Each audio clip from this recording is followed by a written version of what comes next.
All right.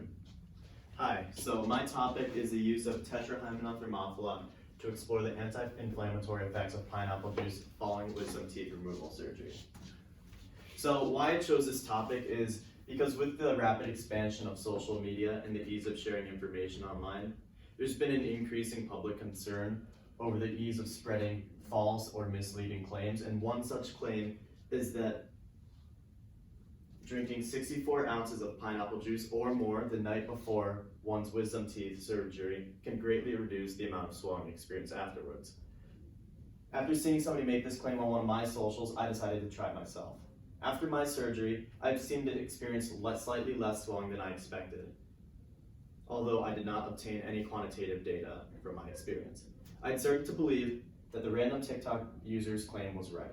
However, I found very few credible sources or studies that were actually able to verify this claim, which provided a gap in knowledge that I wanted to address. In my study, I utilized the model organism Tetrahymena thermophila to determine if bromelain, an enzyme found in pineapple juice and pineapple stem, exhibits anti-inflammatory properties. My results do suggest that there does indeed exist a cause and effect relationship between the enzyme bromelain and the size of the T thermophila cells. However, it is important to note that this does not necessarily prove that pineapple juice reliably reduces swelling following post-extraction operation. So in order to fully understand the context of the research and its results, it's necessary to recognize a model organism being used. T thermophila are unicellular, eukaryotic ciliates that are used for a broad range of research purposes. They are easily grown, very accessible, safe in a classroom laboratory environment, and easily manipulated, which made it a good organism to use for this experiment. T thermophila are generally football-shaped, 30 to 50 micrometers in maximum length, and about 25 micrometers in maximum width, according to the National Tetrahymena Stock Center at Cornell University. Here on screen, I have a short clip of typical T thermophila behavior taken from a preliminary culture before conducting my experiment. While they're moving, observe that some of the more active cells exhibit a spiraling motion as they move across the screen.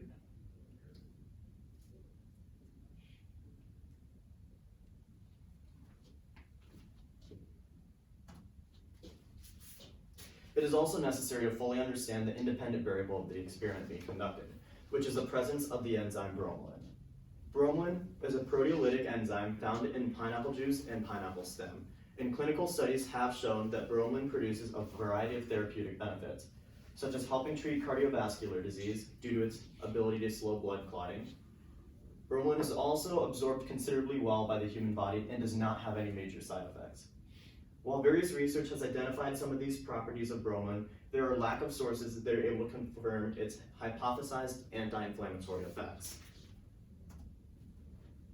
So for my methodology, both a control group and an experimental group of T thermophila were created from the same starter culture of T thermophila cells that was renewed on a 7-day basis. I have a representation of this, which were kept in test tubes, Falcon tubes, above on the depiction. The control group consisted of 3 milliliters of T thermophila cells from the starting culture and 20 milliliters of NEF, a media composed of a mix of ingredients to support the growth of the model organism cells. The experimental group likewise consisted of 3 milliliters of T thermophila and then 20 milliliters of a solution composed of NEF and bromelain at a 0.5 grams per liter concentration, which is the approximate concentration found in pineapple stem. Each group was monitored 24 and 72 hours after being cultured, and 25 cells were randomly measured by their maximum length, width, and average speed, and number of spirals per 100 microliters. This process was repeated for 4 weeks for a total of 100 measured cells from each of the control and experimental groups. When not being actively observed, the starter culture and both the control and experimental group were kept in an incubator at 38 degrees Celsius. All variables besides the presence of bromelain were kept constant. As for my data, the 100 randomly selected T thermophila cells from the control group had a mean maximum length of 40.86 micrometers and a mean maximum width of 24.19 micrometers, with respective standard deviations of 4.47 and 3.2. On the other hand, the experimental group containing the bromelain concentration had a mean maximum length of 21.53 a mean maximum width of 15.46 micrometers, with respective standard deviations of 2.09 and 1.35.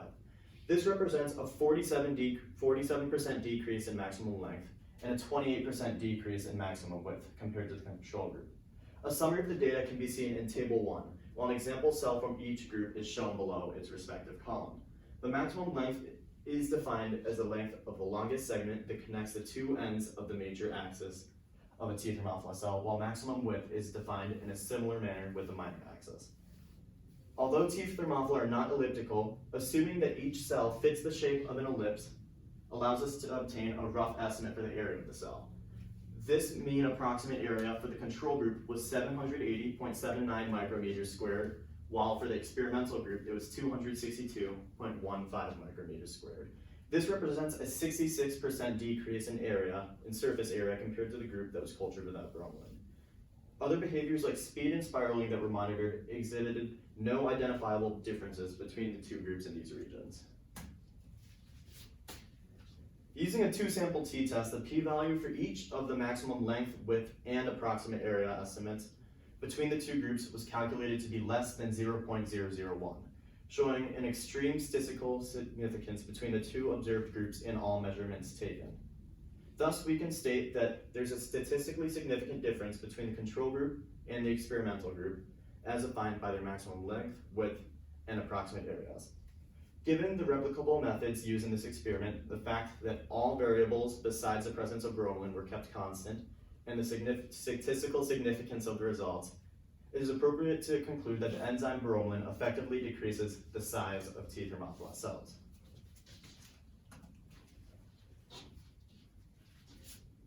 To try and situate these results into a greater context of inflammation following wisdom teeth removal surgery, we must first understand what causes the inflammation. According to the National Library of Medicine, swelling happens when the immune system releases various substances known as inflammatory mediators, causing more fluid to enter the inflamed tissue. This causes swelling, which makes it easier for cells to enter and exit the inflamed area. Having a smaller cell size can be advantageous because smaller cells have a high surface area to volume ratio, which improves the efficiency of diffusion, which is necessary for cells to carry out their basic functions. The results of the study may imply that with bromelain, recovering from swelling may be hastened, as the cells will be more efficient and more cells will be able to aid in the process of inflammation. While the results of the study do point in the direction of bromelain reducing and hastening the effect and process of swelling, it is impossible to make this direct conclusion, given the methods of this study. In order to conclude this in the context of pineapple juice and wisdom teeth surgery, a study must be produced where there is a control and experimental group and actual wisdom teeth patients, whose swelling must be observed afterwards. It was not practical for me to attempt to conduct such a study given some of the restraints, like obtaining a sizable and random sample of consenting individuals who already have their wisdom teeth removal surgery scheduled within the school year. It was also difficult to be able to control some of the constants that may vary by person. However, the use of model organisms worked as a reliable method of experimentation and nonetheless produced relevant results that filled a gap in knowledge. Although results in this study suggest that bromelain can act as an anti-inflammatory agent, evidence produced elsewhere suggests even the opposite. Jamie Allen, an assistant professor of pharmacology and toxicology at Michigan State University, noted that pineapple juice would be a weak anti-inflammatory agent at best, and that any anti-inflammatory action it might have would be counteracted by its acidic nature, which can be pro-inflammatory. Additionally, a study published in 2014 of 34 patients at Spain's University of Seville sought to evaluate the anti-inflammatory and analgesic effect of bromelain after tooth extraction and found no statistical significance between those who were and were not given the enzyme. They did find that trends towards reduced swelling were in the patients that did receive the bromelain, but however, since the results were not statistically significant, they are not able to conclude any such relationship. A third source, oral surgeon Jared Abel in the Washington, D.C. area, commented on some of his recent teenage patients, asking him about the effectiveness of pineapple juice in reducing swelling. Abel responds that I don't tell them not to drink pineapple juice, but we don't have any hard evidence that it has a significant impact. He also notes that the normal amount of inflammation is not severe, and in the case of rare severe inflammation that there are known methods that are proven to work, such as anti-inflammatory drugs like ibuprofen. In general, the medical community's consensus on the relatively recent myth is that we have not yet obtained enough knowledge to be able to determine the effectiveness of pineapple juice, in particular on post-extraction swelling. This study has concluded that bromelain decreases the size of T. thermophila cells, while other behaviors remain nonetheless constant. After discussion, it can also be seen that this evidence supports a claim that bromelain can act as an anti-inflammatory agent.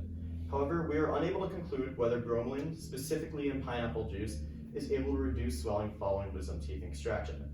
A review of literature shows that the scientific consensus is that due to a lack of replicated studies on the topic, we do not have enough information to determine whether pineapple juice will reduce this swelling.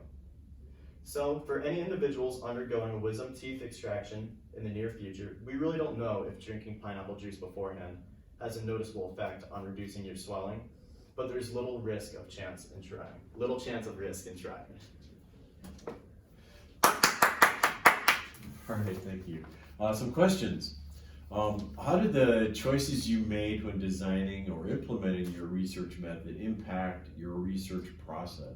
So, one of the first initial choices that I had to make in the research process was how I was going to conduct my study. This seems like a very broad answer, but I ultimately ended up using model organisms instead of real patients. And this affected my process because I couldn't take my results and immediately situate them in the larger context. I couldn't take my what I found out from the model organisms and then immediately conclude that, yeah, so pineapple juice can immediately fix your swelling after wisdom teeth surgery. So I had to do some digging and kind of find out why are my results significant with model organisms, and how am I able to situate this into the larger context of the human body.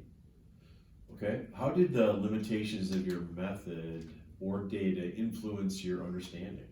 So this kind of goes back to the previous answer, but some of the limitations of my method were that I couldn't, due to practical reasons, experiment on actual wisdom teeth patients, and doing this would have produced a direct cause and effect relationship or not, that pineapple juice would reduce swelling. So, can you repeat the question? Sure. It's how did the limitations of your method or data influence your new understanding? Yeah. So the limitations influenced my understanding because I had to kind of take what I found with the model organisms and then apply that to a greater context. And although I wasn't able to conclude what my initial question was, I still obtained relevant data. Okay, thank you. How did you handle the uncertainty of the research process? I would say that I handled the uncertainty of the research process remarkably well by practicing. Before I started my 4-week period where I was conducting my experiment, for about even a month before, I was practicing. I cultured Tetrahymena just as I would in the actual experiment. I observed them. I practiced making observations and then using computer software to make measurements as well. So practicing beforehand the experiment was a really valuable thing that I did that made the experimental process very easy. Okay, thank you. Give a round of applause.